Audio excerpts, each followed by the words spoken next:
Hello, everyone. Thanks for joining me on 21st Century Native Leaders. My name is Peter Deswood III, and I am here with Josh Lucio. Josh is the Scholarship Operations Manager for the American Indian Graduate Center. Thanks for joining me, Josh. Thank you. Thank you for having me. Absolutely. So, talk with me a little bit about your tribal affiliation, where you come from. Sure. Josh Lucio Lechina, Dona Kwedan Anagawan Chatle. My name is Josh Lucio. I'm born for the Turkey clan and child of the Tobacco clan from Zuni, New Mexico. I was born and raised in Zuni, grew up there, went to school, left for a little bit for high school, then returned my senior year and graduated from Zuni High School. And then I left to attend the University of Arizona, where I received my bachelor's degree in microbiology and then um, decided to work. I worked for my tribe and I oversaw our tribal scholarship program for several years. And then after that, I decided to transition to American Indian Graduate Center, where I started off as an academic advisor under the Gates Millennium Scholarship Program, and then transitioned into a program associate with the American Indian Graduate Center, which is the parent organization for AIGCS. And then from there, became the scholarship operations manager. And uh, during that time, I also decided to pursue my master's of business administration at the University of New Mexico, where I recently graduated in August this year during a pandemic, world pandemic. I obtained my MBA and excited to be able to continue the work that I've been doing and really promote our scholarships and talk to students and try to help them get through their academic journey. Absolutely, that's awesome. Well, congratulations on graduating during a pandemic. Thank you. Absolutely. So, talk with me about a little bit about. I know you said that you're in a career path right now that was different than what you had planned for. Which honestly, I'm actually a high school principal, but that was not my original goal. So I think one thing that's unique is the ability to change careers. When you're young. So talk with me a little bit about that because I find that really fascinating. I think that's pretty common among a lot of adults. Yeah, absolutely. And I think this is also important. Something that young people should know about too is that when you pursue your degrees, there's going to be times where you may change either your major or even your career path. So when I started with the microbiology degree, I was really interested in the research aspect. I was working in the lab. I did some internships where I was working in the lab. And once I graduated and I started working in the education field, one of the biggest difference between the two was working with people. I picked that up immediately when I was working one-on-one with students and families in trying to help them find and secure scholarships to pay for their education. And I really enjoyed that work, really working one-on-one, really explaining how the scholarship and financial aid process worked. And on the research side, with microbiology, you don't really interact too much with the public. You're in a lab setting. Uh, Depending on whether you work in a hospital lab or in research, you're dedicated to whatever research the PI is doing, or either that you're in the hospital setting where you're taking samples and basically determining what kind of ailments a patient might have. So I think for me, I really enjoyed the interaction, the one-on-one interaction with people, students, families, and really just trying to help them get to that next level, especially with paying for their education.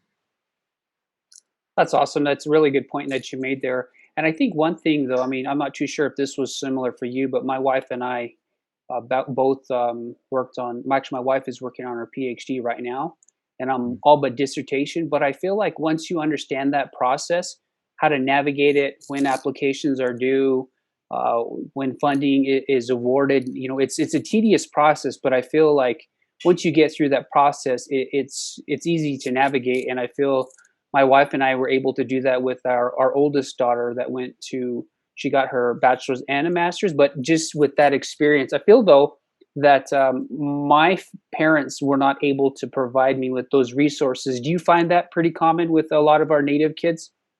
Yes, absolutely. When you're first generation, you're really um, almost like you're on your own unless you have um, the ability to really ask for help and ask questions, and also your support. If you have a lot of support from your teachers and maybe other outside family members that are maybe giving you some tips and some clues on what to look for, where to go, what to ask. I think for me, I'm very thankful that um, my dad really just uh, told me that this is going to be on my own, and I need to figure things out. But he was also there to be beside me whenever I encountered an issue. And he does have some college under his belt. He was able to receive his associate degree a couple of years later, but definitely that first step, I remember basically being dropped off at college and given a little bit of money, spending money for food, and just spent a couple hours. And during that time, we didn't have online registration. We had to walk around and go to those colleges and the different colleges and register for the classes. So it was a long day, but we got through it, and really thankful for that type of experience. It's so interesting. Like whenever you're talking about your story, it makes me think of my story because it's like we had the same path. Like I was just dropped off at Fort Lewis. Luckily, my sister was there, but like just navigating where to go, and it's a different setting, and it was exciting, but yet you almost feel like pulling your hair out. But it's pretty. It's fun. I tell you what, I would definitely do it over again. But yeah. So talk with me a little bit about American Indian Graduate Center. Yes, so American Indian Graduate Center has been around for 50 years, basically. We started off funding graduate students back in 1969, when there was very few Native Americans with law degrees and medical degrees. And so this became one of those critical moments where we needed to invest in our own people. And so during that time, that's when some of the first Native physicians and lawyers were starting to be funded by AIGC.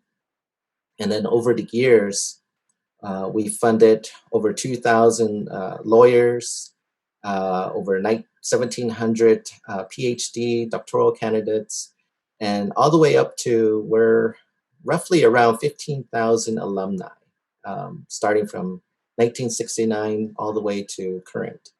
And the nice thing and great thing about during that time is the incorporation of the Gates Millennium Scholarship Program back in 1999. And then from there, introducing and funding undergraduate students all the way to current. So we fund any field of study, any degree program. So that's associate, bachelor's, master's, PhD, professional degrees. Um, we fund pretty much every program. And just recently, we launched 4 new scholarship programs. One is a direct scholarship. This will fund students at the full-time and part-time level. We've always funded full-time for a very long time. This is the first time we're actually including part-time students. And then we have a relief scholarship. Obviously, we understand that students go through different emergency situations at school. And so we created this relief scholarships, which is works in the same fashion as an emergency scholarship.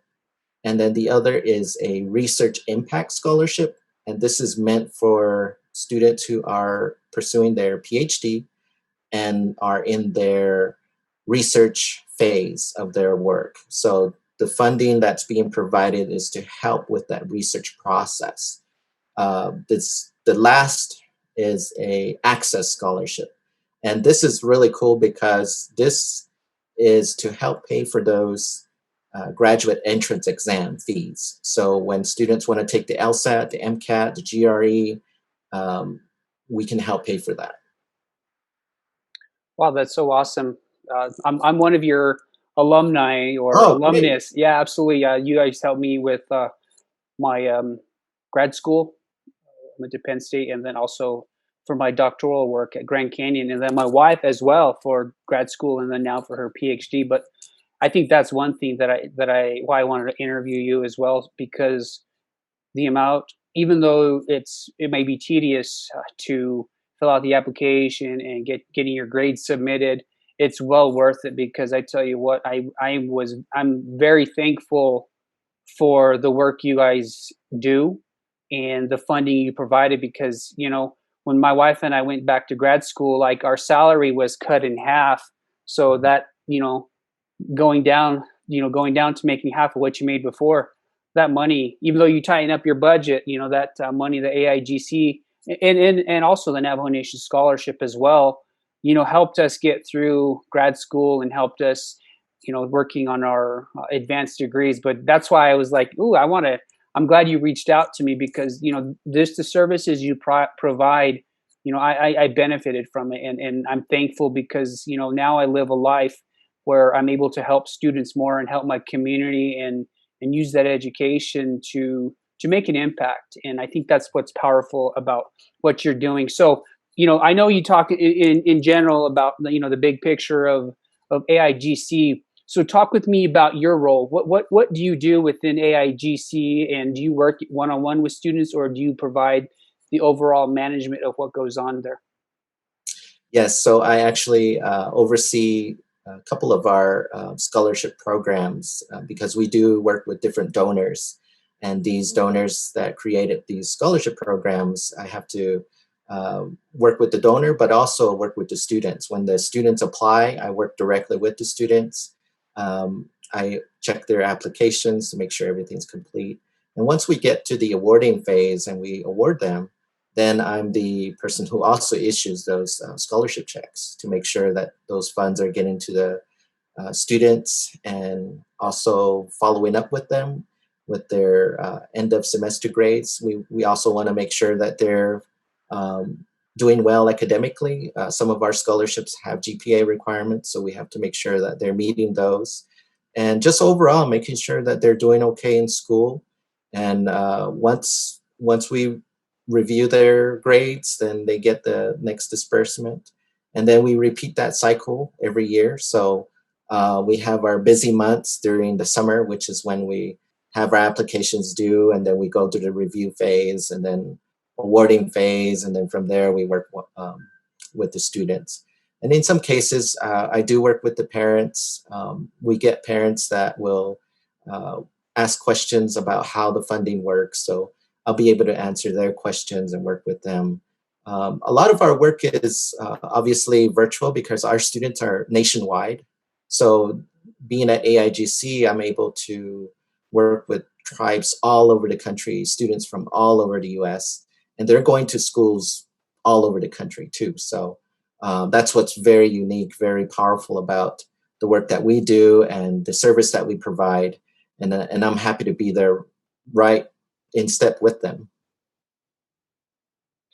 That's awesome. I'm glad you're there, and helping students, get access to those resources.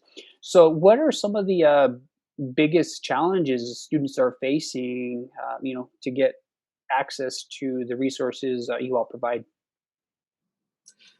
I think there could be a couple of reasons. One is because we have our application online, we understand that there are certain parts of our country that are still in a technology divide where they don't have internet access, and because a lot of the financial aid resources have online applications.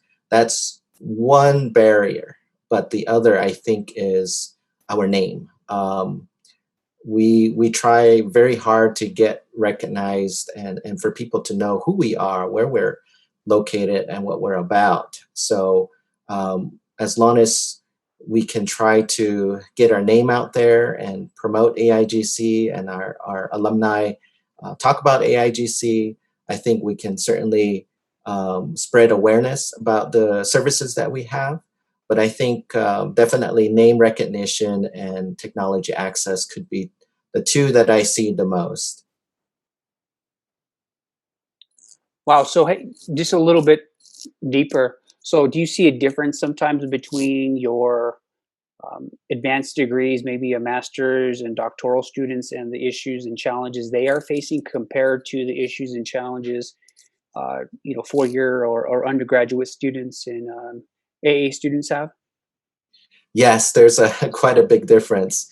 I think for our graduate students, they're more invested in their education because I think they because it costs so much, there's a huge financial investment there and also time.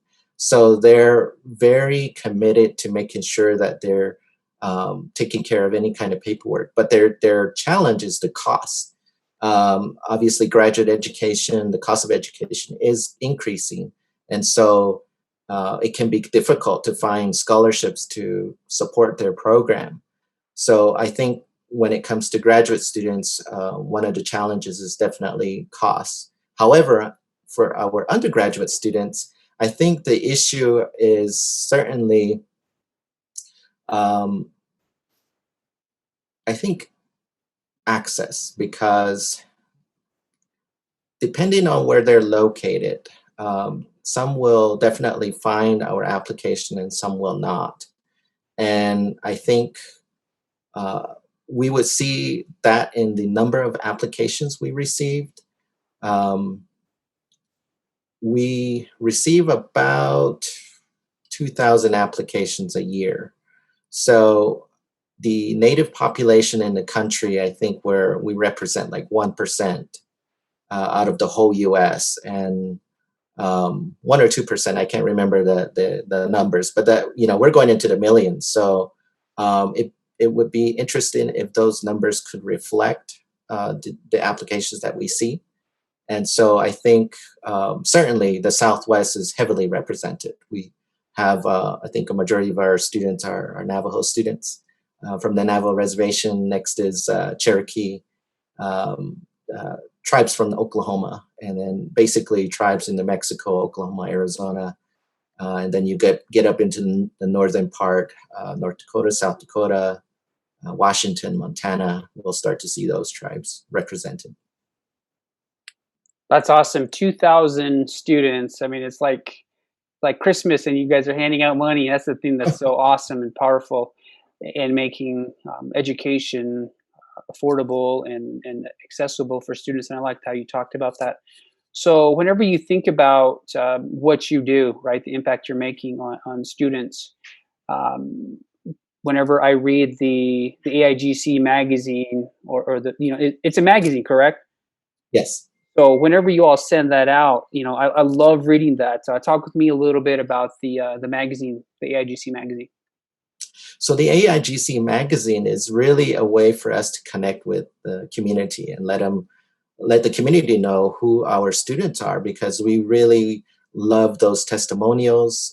We want to highlight our students and the great work that they're doing. We also want to highlight the diversity in the workforce, because we know that our students are amazing and doing amazing work, and we want to uh, showcase that, highlight their work, and to know that when a student is reading this magazine, or alumni or parent, they know that their daughter, their son, or even themselves could be doing similar work. And I think overall the positivity, the positive message is what we want to showcase, and that we have experts, Indian experts out there in the country. We certainly want students and alumni to feel proud of the work that they've done, where they've gone, their journey, their education journey. And I think that's one of the highlights that comes from the AIGC magazine. That's awesome. I love reading the stories in there and the highlights, and seeing the amount of education or the number of natives that are getting educated. When I was going to school at University of Wisconsin Milwaukee, and the gentleman that wrote the grant that I was a part of, he was talking about how Native Americans their what do they call it? Their rate at which they're learning and acquiring advanced degrees and bachelor's degrees is pretty phenomenal. Like that learning curve it has been tremendous, and you think about that and the amount of success that we're starting to see. I won't say something else is, like you were saying, that 1%, right? Mhm. That funny meme on or that CNN post Oh, last week, right? So yeah. we do make up about 1%. I think it was a little bit less than 1%. So whenever you think about the pandemic and what's been going on with this, like you said, you've had to do a lot of Zooming. Schools have moved to work being remote. Have you seen a decrease in students applying for financial assistance because of the pandemic? No, surprisingly not. We see, I would think our numbers definitely increased. We, with the increase, that also really gives us an opportunity to try to bring in additional resources. And we're so very thankful for the latest gift that we received. Mackenzie Scott um, uh, donated $20 million to AIGC. And as a result, this is where we created the 4 scholarships to help our students because of not only the pandemic, but just overall impact. We want to make a huge impact by supporting our students, and which is why the scholarship is actually going to be a spring award, which is slightly different from our normal process. We usually award for the academic year, but because of this gift, we were able to go ahead and create a spring type of scholarship where students would be funded for their spring term. And then along with the other support that they could also apply for, which is the access, the relief, as well as the research impact. And with the increase, I think it also shows that our students really do need financial assistance. I think it comes down to our leaders, both tribal leaders as well as the U.S., to really start thinking about um, additional relief. I think that um, the stimulus that was passed early on when the pandemic first started, it was a temporary fix, but we're still 9 months into the pandemic, and I think it's still going to continue. So I think it's a reflection of that our students um, are needing assistance, and anything we can do to help them. And this is one way that we're trying to help, but certainly I think the country as a whole definitely needs to step up too.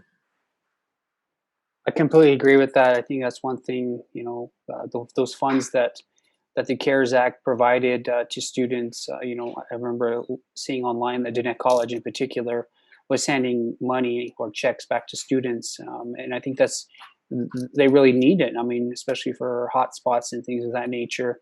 So, whenever you take a look at the funding, right, you mentioned Mr. Scott donating $20 million.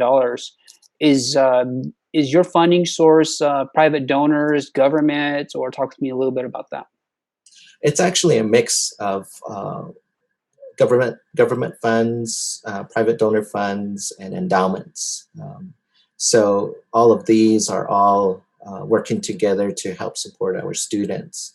And I think we certainly want to see more in the private donor section, because that gives us more flexibility, more room to be able to um, create programs that we know work. I mean, because of the McKinsey Scott funding, we were able to quickly and immediately create these 4 programs that we know will benefit students. And if they're tied to foundation money or even federal money, sometimes there's strings attached that guidelines that we have to follow to ensure that they're spent properly. But when it's a type of unrestricted fund where we have the flexibility to design it, I think even better, because we're the experts. We know, we've been doing this for 50 years, and if we can be given that opportunity to create something, I think we try to go along the lines of what our students need and what they're asking for. That's so awesome. You're just sitting here thinking about how exciting it always is, or it was, whenever you got your AIGC letter in the mail and you tore it open to see how much funding you got. That's why I think what you guys are doing is so powerful, because you guys are making dreams come true, by donor people that donate to you or the government. So I know my wife, working on her PhD, she's in the higher ed leadership program at Colorado State University, but she was reading an article about the impact, or how bad of a calculator estimated family contribution is. Can you talk with me about that? And do you see that, is that evident in the work you're doing? Because we rely on our FAFSA. FAFSA is where that comes from, free application for federal student aid. And that's part of our requirement. We have students fill out the FAFSA. And this formula is actually developed by the federal government. So when a student enters their income information and whatever that estimated family contribution number comes out, then that'll determine how much the student or the family of the student has to contribute toward their education. And so when you factor that number with how much a school costs, you come up with unmet need. So you're taking the total cost of attendance minus the EFC, and then you get an initial unmet need. And this is supposed to tell you what the student is short. So if a student chooses and I'll just go with something very affordable, which is tribal college. SIPI and Haskell, they don't charge tuition, they charge fees, and the fee is about $500. So when you have a EFC, $1,000, that will, depending on what the total cost of attendance is at those 2 schools, will determine what the unmet need is. And however, if you go to a private institution where they can charge as high as $60,000 to $70,000 a year, you take that number minus the 1,000 EFC, then the student is short. If it's 60, then $59,000 the student is short. So it can create problems for families that definitely have 2 working parents, or they have assets that basically inflate their EFC number. But because this is the formula that we use, this is part of our process. The only way that this can change, or at least work to the benefit of a student, is to work with the financial aid office at their school.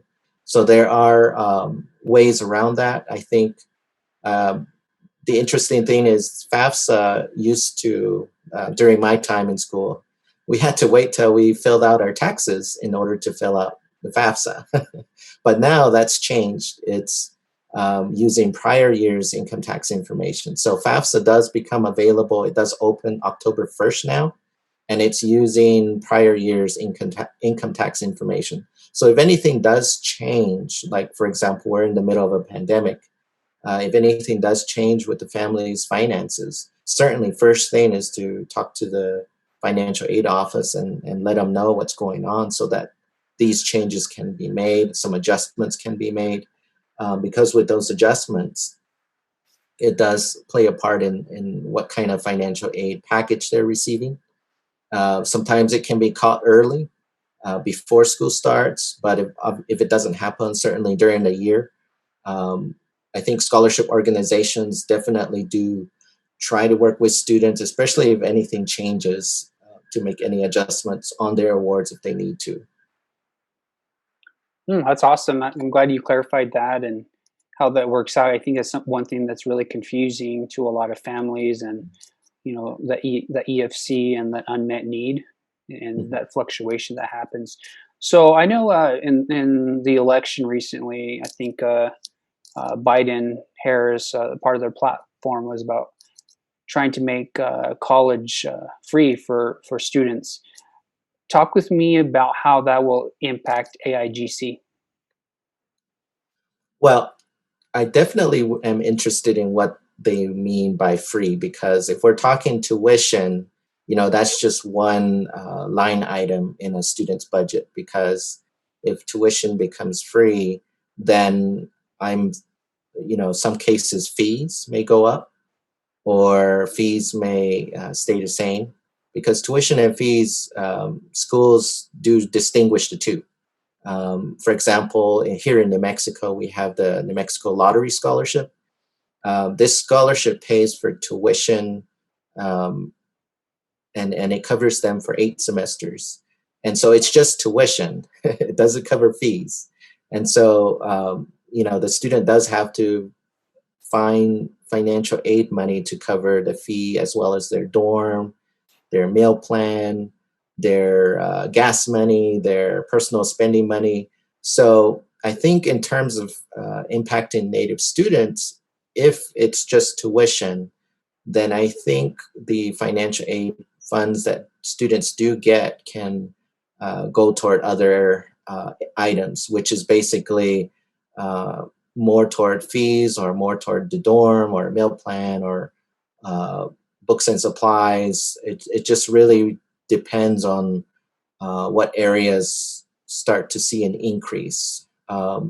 So I think overall it'll benefit students, especially Native students, because cost is also one of the major factors that um, hinders progress.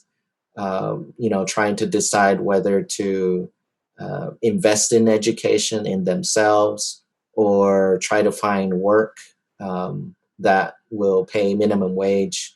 Uh, with the way things are going, the country is changing to where people do need an advanced type of degree or some kind of training after high school, where you already see that with just the immense technological advances that we're seeing.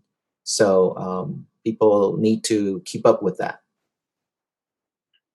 Wow, very intricate how you talked about it and the impact. So there's a lot of moving parts, and it's just going to depend on how the colleges, either they charge you a fee, or it's going to depend. Then there's a lot of different factors. Then Yeah, for example, Fort Lewis is the same way. They have a, even though they have a native tuition waiver, it just covers tuition, but they can increase the fees, and in some cases it it can add up. So these are things that I look for when there's talk of paying for education. Is it going to be free? Because we already see that with the lottery scholarship here in New Mexico, and how it benefits students really is it helps both low income and high income individuals, because they don't have a tuition to worry about. It's paid for, it's covered. What they have to worry about are any fees, or if they stay in a dorm, or any additional costs that they're taking on, which could include multiple trips home. So if they have a vehicle and they have to buy gas, these are costs that could add up. So, but overall, I think tuition is one of those biggest, huge dollar amount that doesn't become so burdensome. Yeah, I can definitely see that though. So I have a question about that though. So even though those fees, those student fees, they still have to be charged to everybody, whether you get the tuition waiver or not. Is that correct? Yes, correct. Mhm. Okay. All right. I was just curious if they could say, "Oh, you're native. Well, your fees are higher." I, that would probably be against the law. But so I've actually asked all my questions. Is there anything else you would like to share? Yeah, sure. I think one of the things that I like to say and encourage to students and parents is that this education journey is really a family affair. You know, when a person decides to go to college, everybody is tagging along, everybody's going along, and it's important to uh, seek out those resources, financial as well as academic, and to really um, learn and hear from maybe alumni or family members who've been through the process, and find out, you know, what did they do, how did they get through school, um, and talk to people and see what they can do different, or what they can how can they get through school with the least amount of debt as possible. I think that's also key as well. And certainly when it comes to scholarships, to apply for everything and anything that's out there. So not just AIGC, but the other scholarship organizations like the American Indian College Fund, the American Indian Science and Engineering Society, um, the Cobell Scholarship. These are some of the major scholarship organizations in the country that students can look for financial assistance. Well, that's a lot of good information that you have. I think you look at AIG. Do they provide a lot of outreach and provide webinars to help students navigate that process? If so, when are those sessions? Do you have to be on the mailing list?